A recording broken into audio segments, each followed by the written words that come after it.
I need to like tell you guys though, like one of my biggest fears with like dating is that my type, who like my type is, I won't be their type. Me and boy sober for 23 years. Let's talk about it. So this TikTok of a guy talking about how he's like girl sober right now and like how he's like has these like rules for himself, how he like can't go out. I just thought it was like such a funny like way to like phrase it, and then I was like, well, I've been boy sober for 23 years. Basically, I've never had a boyfriend before. I've never had my first kiss, which I feel like sometimes I'm embarrassed to like say that and like tell people that. But honestly, like I know I shouldn't be embarrassed by it. I think it's just because like all my life I've been surrounded by people who have like, you know, had boyfriends and had experiences. You know, I just feel like behind in my life, and I know I'm young. Literally everybody and their mother tells me that. It's never too late for like love. Like you, like any age that you are, like you can have love. But I just feel like in my 20s, like right now, like I feel like I've always just like wanted it around this time. I don't really go out a lot. I mean, I do more than like I used to. So I'm trying to put myself out there. I've been on dating apps before. I've been catfished. So I swore off though, I was terrified. I know people who have had like success on dating apps. Literally my sister and her boyfriend met off a dating app. Would just like rather meet somebody like naturally, like out and about. I feel like on a dating website where you like are swiping on people's pictures and like basically you're just going off of what they look like at first. When you like meet them in person, like there's gonna be something like, oh, I thought maybe he was shorter,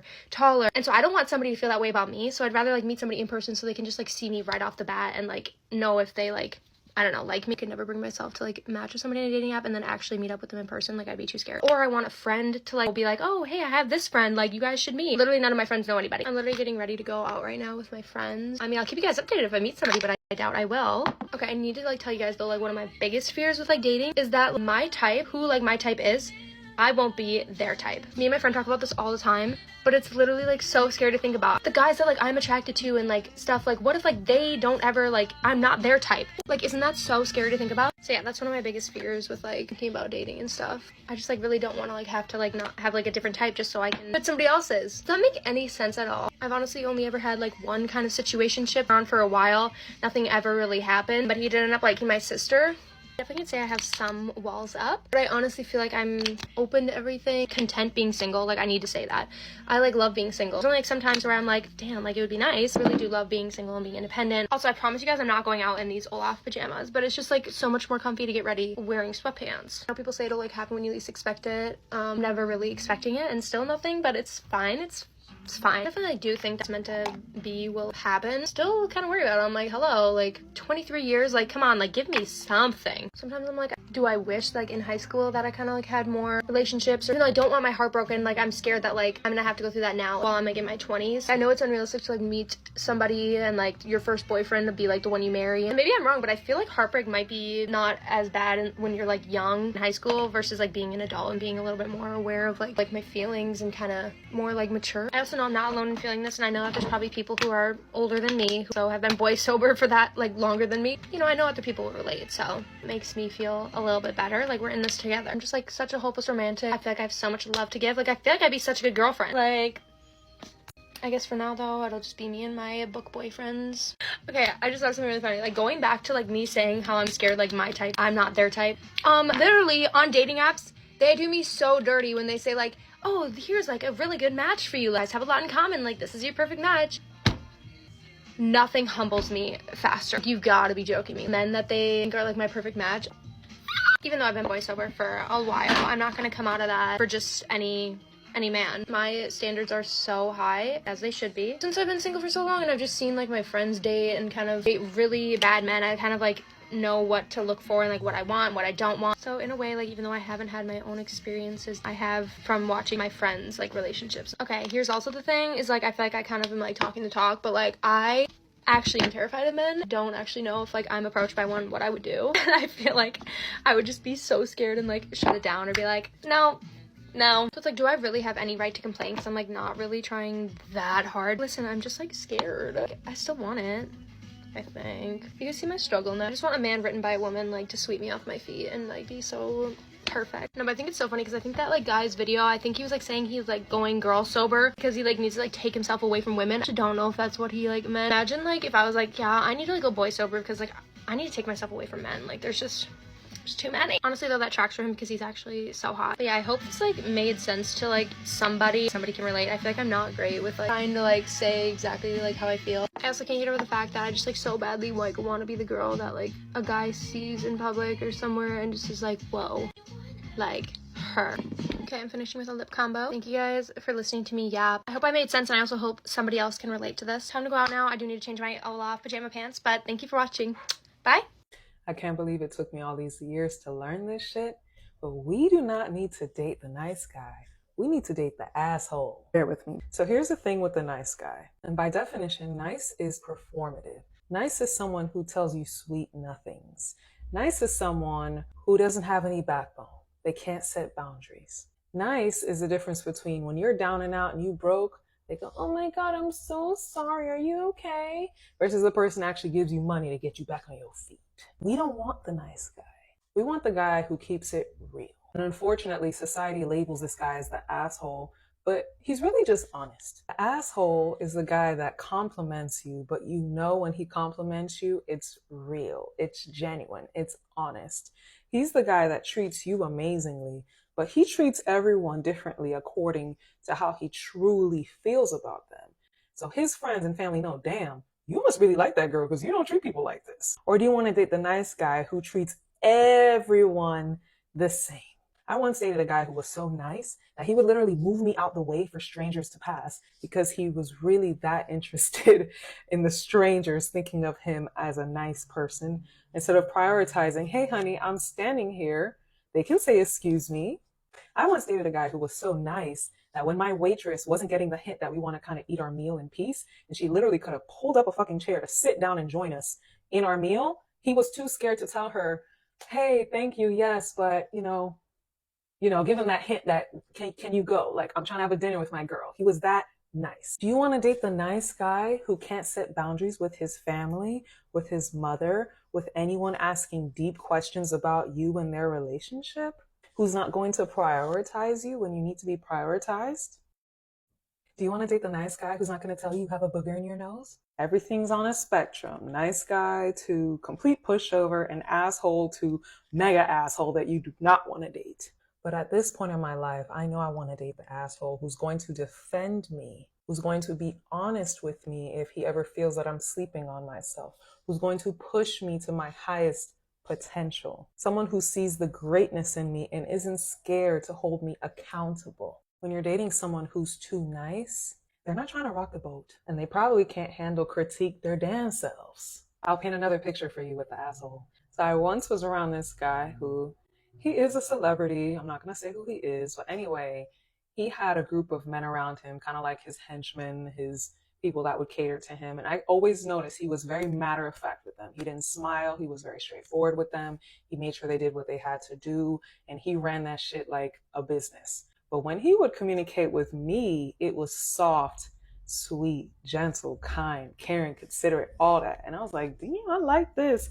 And it's the fact that he was able to differentiate the treatment between them and myself, which made me realize he's able to set boundaries with people. He's able to look people in the eye and make sure they don't cross him. He's also able to have a side that is warm and caring and sweet with his women. And I thought to myself, this is exactly what I think is missing in a lot of the dynamics of what people speak about when they talk about love and romantics and just knowing that this guy that you're with can draw that line in the sand. No apology. And taking this a little bit deeper, when you are your authentic self, you are going to piss people off. You know that you're not for everyone, and you're not going to try and be for everyone. It's the same logic of someone who has a million friends. You know they're not genuine. You can't be friends with everyone unless you're changing who you are.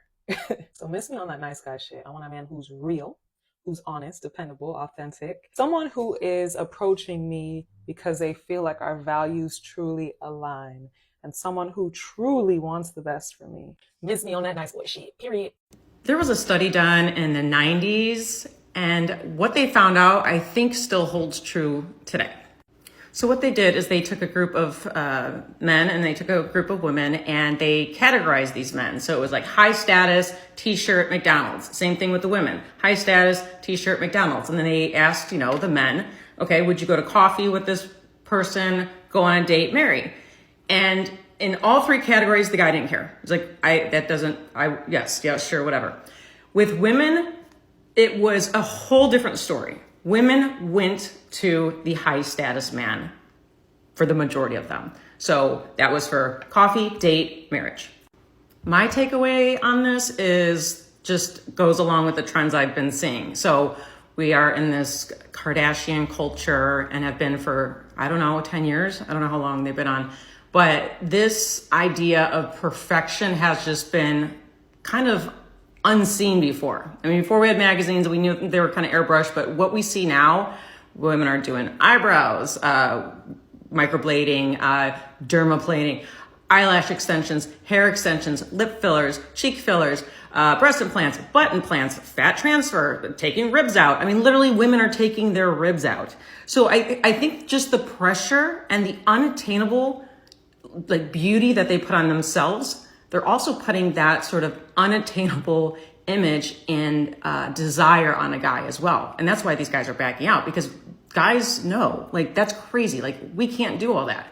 Like, some can. I mean, it's the small minority can do that. But for the majority of men, they're not going to be able to get to your high standards that you not only put on yourself, but you're putting on these men too. And I don't even know if women are aware that they're doing that.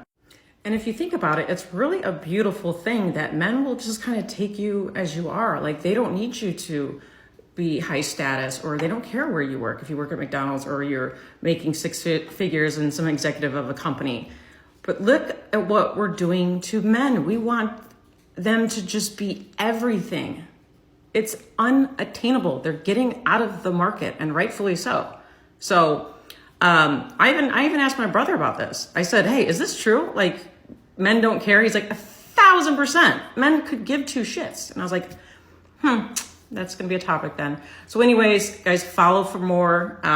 Comment below what you think, or, you know, even ask your friends, talk about their experience, and like leave it in the comments, because I think we're onto something. Men are giving up on dating. And one of the reasons why is because of women's expectations. One of the main reasons why women have such unrealistic expectations is because of social media, and let me tell you why. So women are often fueled by what they see on social media. It seems like everywhere you look online, there are images of perfect couples, luxury, exotic vacation, lavish gifts. And this is very, very toxic, because this is not even real. It's just social media. And these things create unrealistic standards for women because they expect that from a partner. And men feel like they need to be wealthy or constantly shower women with gifts to be able to measure up. And it's a lot of pressure. It can leave men thinking that they'll never be able to meet these expectations. And as a result, men are just giving up on dating because they feel like they can compete against those fantasy relationships that we see online. And I think it's very, very dangerous, because it can lead to self-esteem issues, as men feel like they're never gonna be good enough. And this can result in anxiety, depression. So yeah, it's a very, very concerning problem. So a couple weeks ago, I was talking to this guy, and we're talking about, like, what do you want out of a relationship? Like, what type of partner are you looking for? And one of the first things that he mentioned is that he wants a woman who can be led.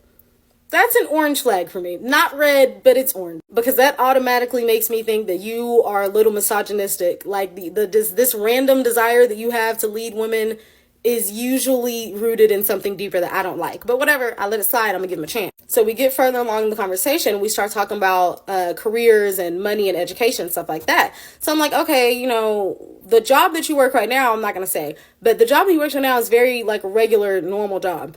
And it's not what he went to school for, and he hates it, and he doesn't want to be there long term. So I'm like, if you could do anything, like, what would you be doing? What's your plan to get out of here and not be doing this for the rest of your life? And this man was like, I don't really know. He's like, I don't really have like a dream job or anything. I just know I want to make money. Let me get this straight. You want a relationship, and you want a relationship with someone who can be led somewhere, but you in your current position, you're not anywhere that anyone wants to be led to. Not only are you not in a position that someone needs to be led to, you don't even have a plan for how you're going to get out of that position. Not only do you not have a plan, you don't even have a vision. This man couldn't think of one thing that he like wanted to do outside of this. Knowing that you want to make more money is not enough. Everybody wants to make more money. But you over here talking about you want somebody to lead.